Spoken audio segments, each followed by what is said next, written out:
नमस्कार, स्वागत है आपका फेडरल देश में। मैं हूं नीलू व्यास।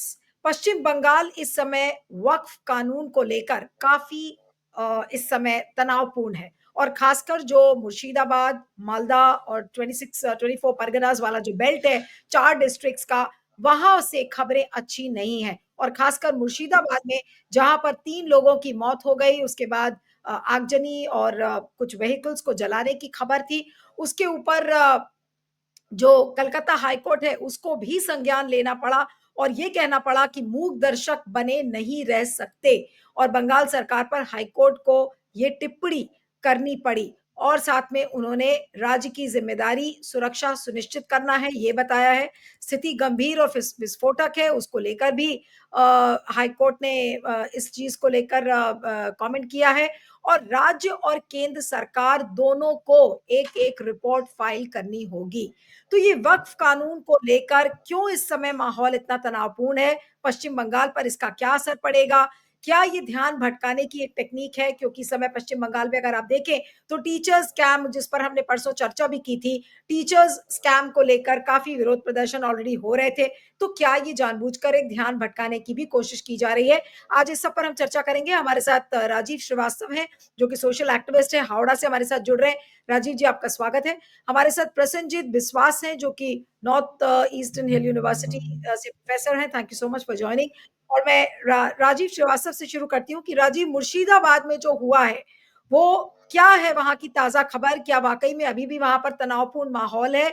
और ममता बनर्जी का ये कहना कि हम वक्फ कानून को हम लागू नहीं करेंगे, और बीजेपी के जो एक सांसद हैं उन्होंने अभी ये कहा है कि भाई ये जो 4 डिस्ट्रिक्ट्स है पश्चिम बंगाल के, उनको डिस्टर्ब्ड एरियाज घोषित कर दिया जाए। ये भी उन्होंने मांग उठा दी है कि जो एफ्सपा वहां पर लगा दिया जाए और डिस्टर्ब्ड एरियाज में इसको तब्दील कर दिया जाए।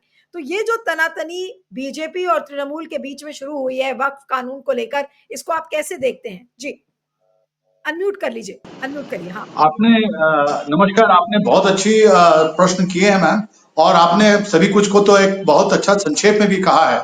सिचुएशन वहाँ मुर्शिदाबाद में अभी बहुत ही गंभीर है। बंगाल के जो डायरेक्टर जनरल पुलिस है वो वहीं पर कैंप है, और आपने सही कहा कि कल हाईकोर्ट ने संज्ञान लेकर के बीएसएफ को दिया था। बीएसएफ के तकरीबन 5,000 जवान अभी उस जगह पर तैनात हैं, बट उसका कोई फर्क नहीं पड़ता। पहली बात मैं आपको क्लियर कर दूं कि मुर्शिदाबाद का जो वायलेंस है वो वक्फ के कारण नहीं है। वक्फ उसका एक रीजन हो सकता है, बट उसके कई रीजन हैं जो मैं आपको परत दर परत में खोल के दिखा रहा हूं। नंबर 1, सबसे पहले समझिए मुर्शिदाबाद है क्या। मुर्शिदाबाद की जिसने नींव डाली वो एक हिंदू गुलाम था, मुर्शीद कुली खान, जिसने अपनी ताकत पे, अपनी पहचान पे, अपनी इंटेलिजेंस पे औरंगजेब को जाके खुश किया। और औरंगजेब ने उसे कहा 1702 में, जब वो संभाजी नगर में औरंगजेब कैंप कर रहे थे, तो उसने मुर्शीद कुली खान को कहा कि तुम एक नया शहर बसा लो, मुर्शिदाबाद उसके नाम से नाम पड़ा। और मुर्शिदाबाद शुरू से ही ये हिंदू मुसलमानों का एक सेंटर रहा है जहां पर कई चीजें होती रही है।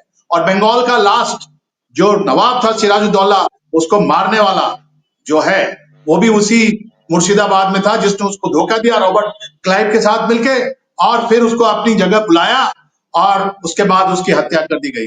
तो जो गद्दार हैं वो भी मुर्शिदाबाद में थे, जो नवाब थे वो भी मुर्शिदाबाद में थे। ये मुर्शिदाबाद को पॉलिटिकली यदि आप देखेंगे, जिसका कारण आज है, उसमें तीन पार्लियामेंट्री कंस्टिट्यूएंसी है मैम एक डिस्ट्रिक्ट के अंदर, और 22 के करीब एमएलए हैं।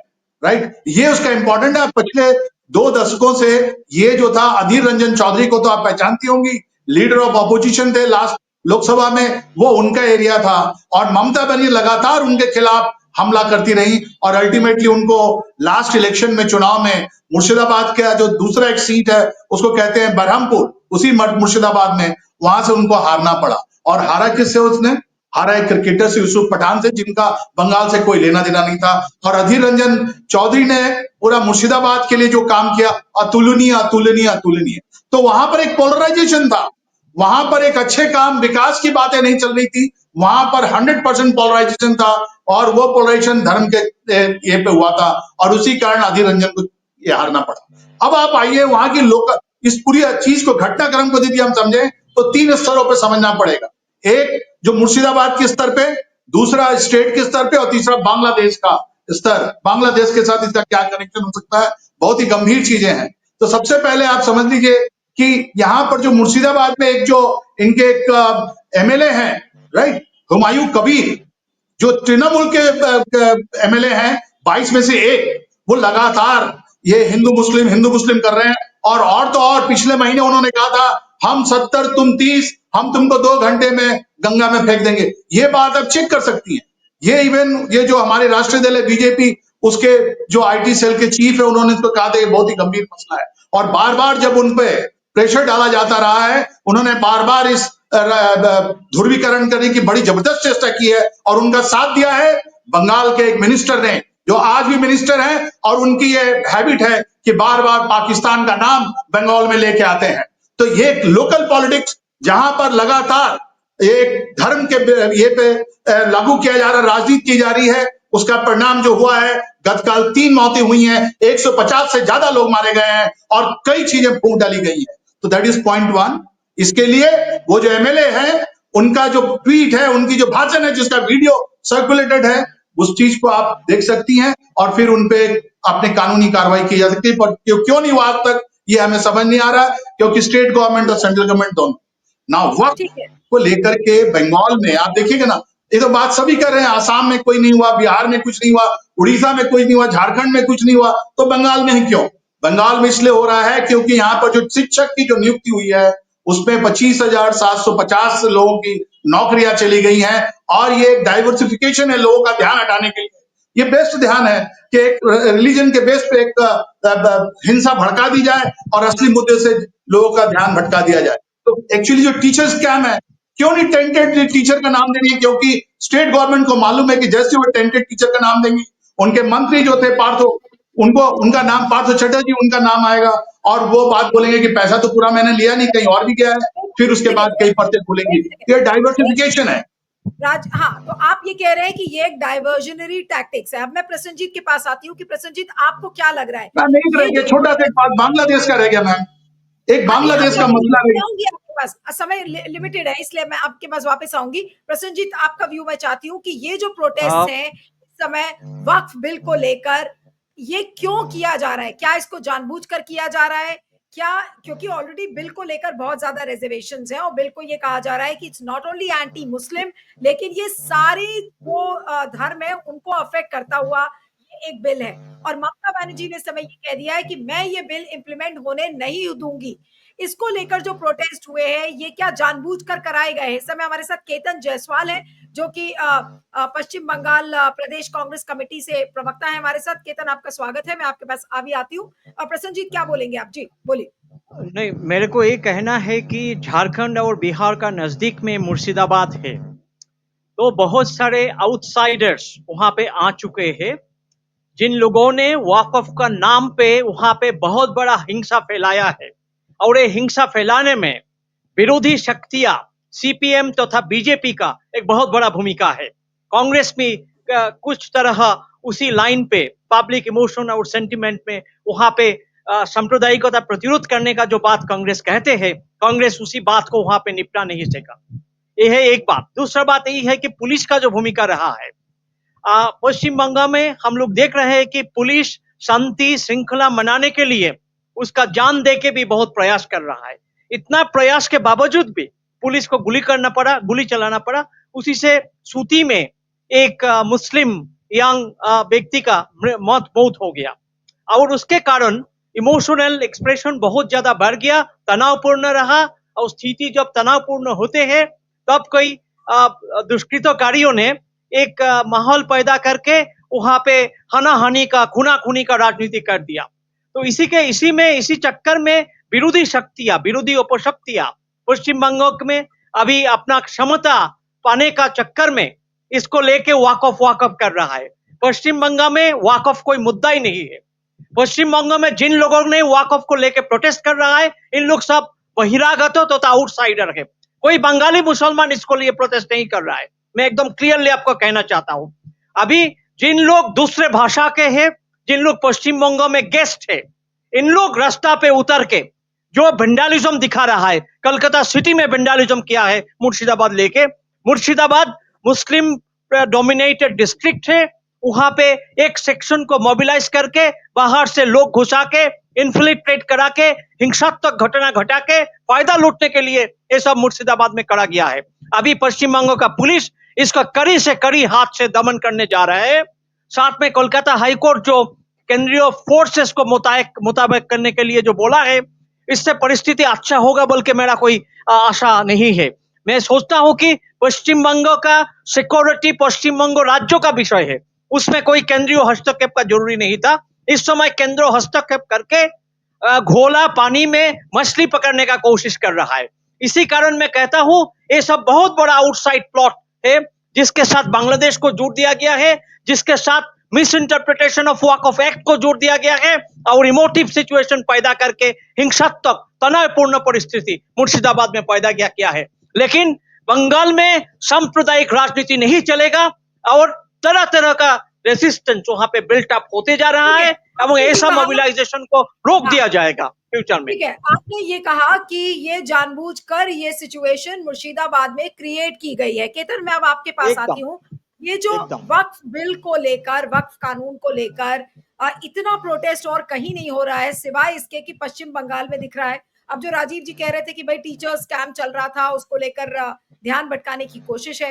प्रसन्नजीत ने भी कहा कि ये जानबूझकर इस तरीके की स्थिति क्रिएट की गई है। लेकिन अगर 3 लोगों की जान चली जाती है तो इसका मतलब क्या है? कौन लोग इसके पीछे हैं जो वक्फ कानून को लेकर इतना बड़ा प्रोटेस्ट कर रहे हैं जिसमें कि लोगों की जान चली गई? ये क्या है? कोई षड्यंत्र लग रहा है? कोई कॉन्स्पिरेसी आपको नजर आ रही है? आप कैसे देखेंगे इसको? जी जी, नमस्कार सभी को। देखिए, मैं चूँकि थोड़े विलंब से आया, तो मैं हमारे जो पूर्व में वक्ता बोले उनकी वो एक्चुअली किस हैसियत से बोले, अगर आप मुझे बता दें। वो राजनीतिक विश्लेषक हैं या तृणमूल पार्टी के प्रवक्ता? हालांकि वो प्रवक्ता की तरह ही बोल रहे थे। अगर इस चीज को आप थोड़ा सा मेंशन कर दें तो मुझे सुविधा होगी प्रतिक्रिया देने में। पास नॉर्थ ईस्टर्न हिल यूनिवर्सिटी के प्रोफेसर हैं और राजीव श्रीवास्तव एक सोशल एक्टिविस्ट है। जी बोलिए। खैर, मैं समझ गया।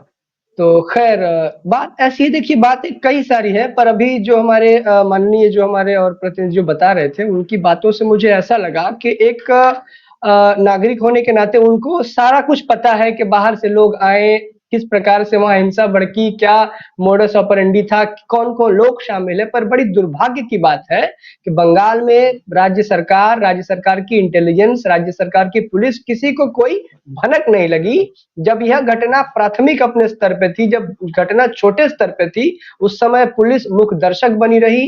पुलिस ने दंगे को भड़कने दिया, हिंसा को बढ़ने दिया, और जब ये बात पुलिस के दायरे से बाहर चली गई, तब हमारे माननीय न्यायालय को इस पर देना पड़ा फैसला कि हाँ, पुलिस निकम्मी है, निकारी है। बंगाल की पुलिस नकारा है, निकम्मा है, इससे नहीं होगा। तो यहाँ चूंकि अब लोगों की जान तो बचानी है, शांति स्थापित तो करनी है, तो इसके लिए वहां पर फिर सेंट्रल फोर्सेस के डिप्लॉयमेंट के लिए कोर्ट ने वो दिया।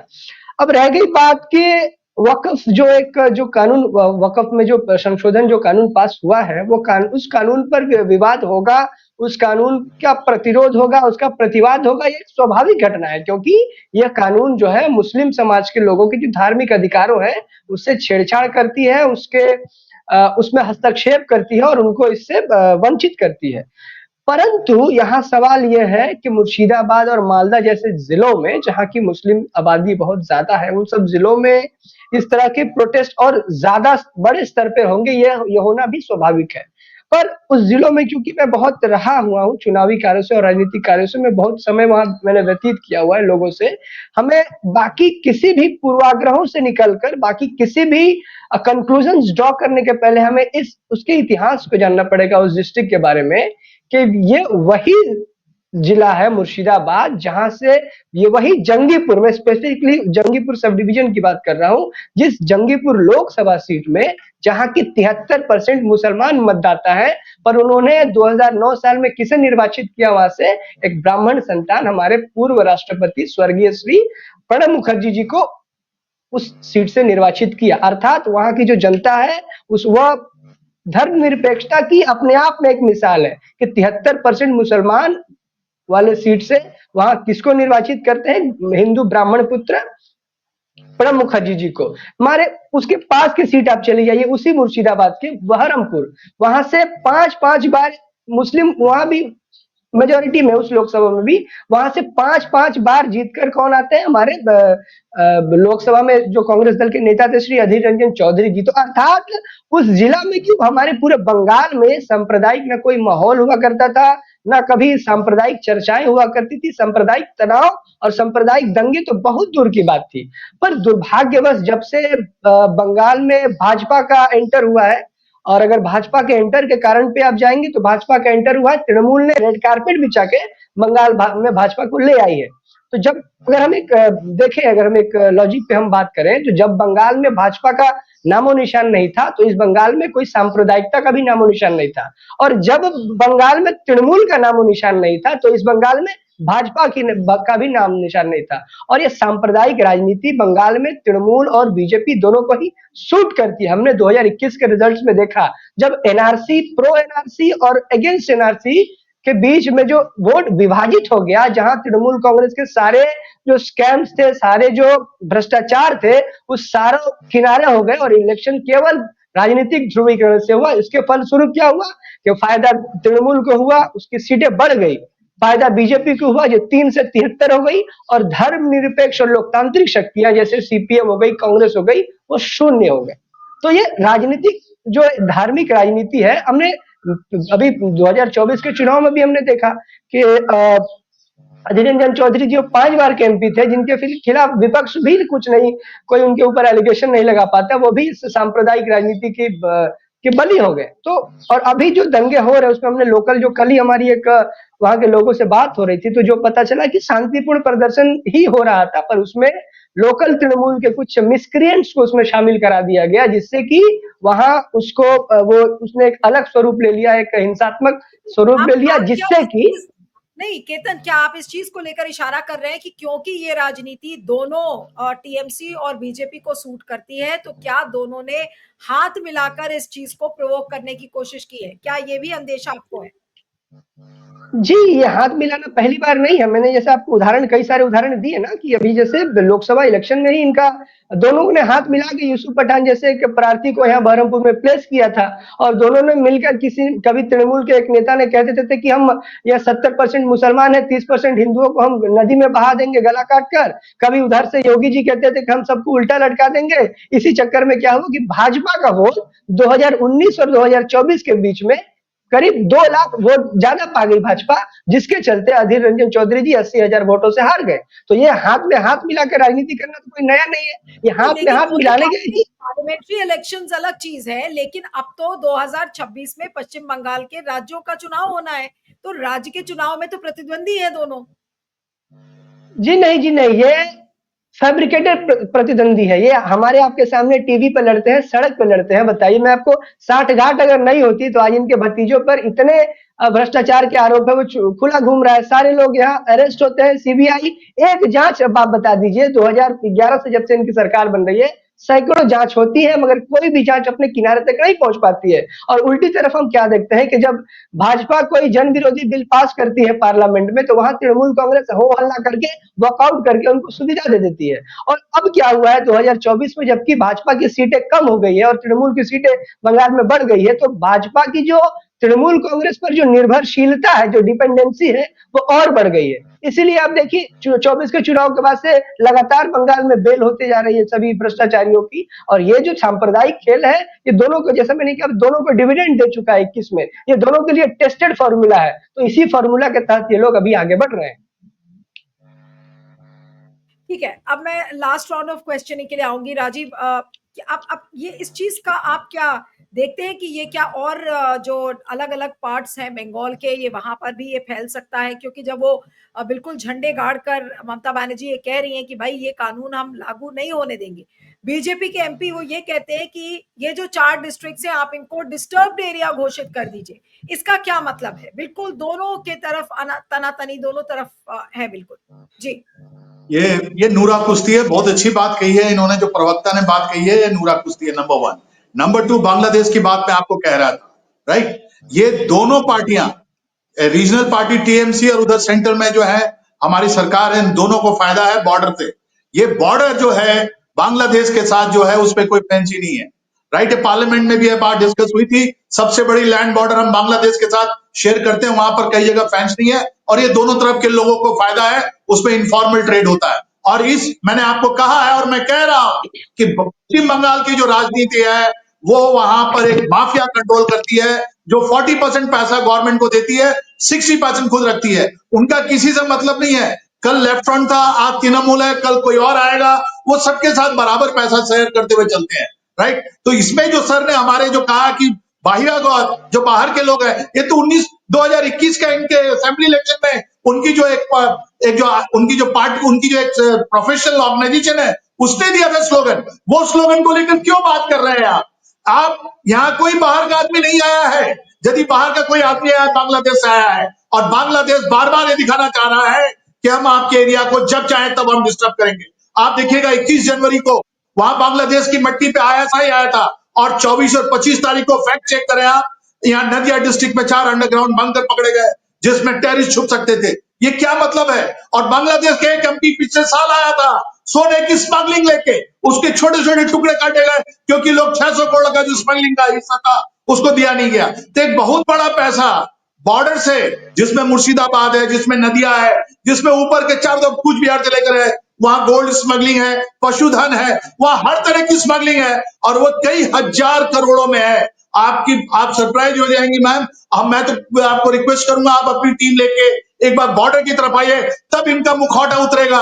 ये नूरा कुश्ती है कि वो जमीन नहीं दे रहे हैं, तो भैया वो ये इनकी जिम्मेवारी है, वो उनकी ये लोग सब पैसा शेयर कर रहे हैं, और एज ए रिजल्ट क्या हो रहा है, हमारे राष्ट्रीय सुरक्षा के साथ हम लोग खिलवाड़ कर रहे हैं। और इसमें बांग्लादेश के जो आईएसआई के जो सेल एक्टिवेट हुए हैं, इनके मदरसाओं में, इनके लोकल काउंसिलर को, इनके मिनिस्टर को, इनके एमएलए को, इन्होंने कह तो दिया हमारे प्रवक्ता ने, 70-30 का इस्तेमाल किया गया वर्ड का, कि हम 70% एक पिछड़े धर्म के लोग हैं, तुम 30% लोग हो, तुमको काट के हम गंगा में फेंक देंगे। राइट, ये उनके एमएलए, टीएमसी के एमएलए ने कहा है। क्यों नहीं उन पर एक्शन हो रहा है? क्यों नहीं हो रहा? इनके एक मंत्री ने कहा है कलकत्ता में हम मिनी पाकिस्तान हैं, तो उन पर एक्शन क्यों नहीं हो रहा है? राइट, ये इसलिए नहीं हो रहा है, ये नूरा कुश्ती है, बिकॉज 240 की गवर्नमेंट की जो सरकार, सीटों वाली सरकार सेंटर में है। ये ठीक ही कहा इन्होंने, प्रवक्ता ने, कि कभी भी उनको जरूरत पड़ जाएगी तृणमूल का, और वो अब सोच भी रहे हैं कि तृणमूल को क्यों नहीं हम अपने साथ अपना एलाई बना ले, ताकि ऐसा पूरा मामला ही खत्म हमको, क्योंकि बीजेपी के अंदर, यहाँ पर स्टेट गवर्नमेंट की लीडरशिप के अंदर बहुत जबरदस्त अंतर्द्वंद है, झगड़ा चल रहा है, वो मिटने वाला नहीं है, नए और पुराने का। राइट, और एज ए रिजल्ट क्या हो रहा है, लोग अपनी चीजों को बनाने के लिए लोकल ये पॉलिटिक्स कर रहे हैं, जिसमें धर्म का एक बहुत अच्छा मसाला दिया हुआ है। लेकिन बांग्लादेश के जो लोग आ रहे हैं, वो बाद में उन्होंने कहा था कि हम कलकत्ता को दखल करेंगे 4 दिनों के अंदर। ये शुरुआत हो गई है, ये शुरुआत हो गई है। और मैं आपके मार्फत से बोलना चाहता हूँ सारी इंटेलिजेंसीज को कि जाग जाओ, नहीं तो जैसा कश्मीर में हुआ है, कल बंगाल में भी यही होगा, क्योंकि बांग्लादेश के लोग हमारे साथ झगड़ा करने पर उमादू है। आईएसआई पूरा और चाइना पूरे के पूरे एक्टिव हो रखे हैं। वो यहाँ पर जो सरकार के जो काउंसिलर हैं, मिनिस्टर्स हैं, एमएलए हैं, उनको खरीद चुकी है और एटमॉस्फेयर को खराब कर रही है। ठीक है, अब मैं प्रसन्नजीत के पास आती हूँ और संक्षेप में आप दोनों से जवाब लूंगी। अंतिम कमेंट प्रसन्नजीत, बहुत सारे पिटिशंस इस समय वक्फ को लेकर पेंडिंग हैं, और 16 तारीख को शायद सुप्रीम कोर्ट इस पर सुनवाई भी करेगा। क्या होगा क्या नहीं होगा ये पता नहीं है, लेकिन सुनवाई के ठीक पहले अगर इस तरीके की वारदातें, जहां पर लोगों की जान जा रही है, जगह जगह प्रोटेस्ट लोग कर रहे हैं, ऑलरेडी तमिलनाडु में स्पेशली जो पोल बाउंड स्टेट्स हैं वहां पर वक्फ को लेकर ऑलरेडी प्रोटेस्ट शुरू हो गया है। एक बड़ा मुहिम हो सकता है कि इंडिया अलायंस भी इसको लेकर करे, कब करेगा ये क्लैरिटी नहीं है, लेकिन इतना तय है कि वो लोग अपोज करने वाले हैं। तो ये जो सारी चीजें मुर्शिदाबाद में हुई हैं वक्फ को लेकर, क्या आपको लगता है कि ये कानून वाकई में संभव हो पाएगा पश्चिम बंगाल में लागू करना? और उन्होंने तो, ममता बनर्जी ने कही दिया है कि लागू हम नहीं करेंगे।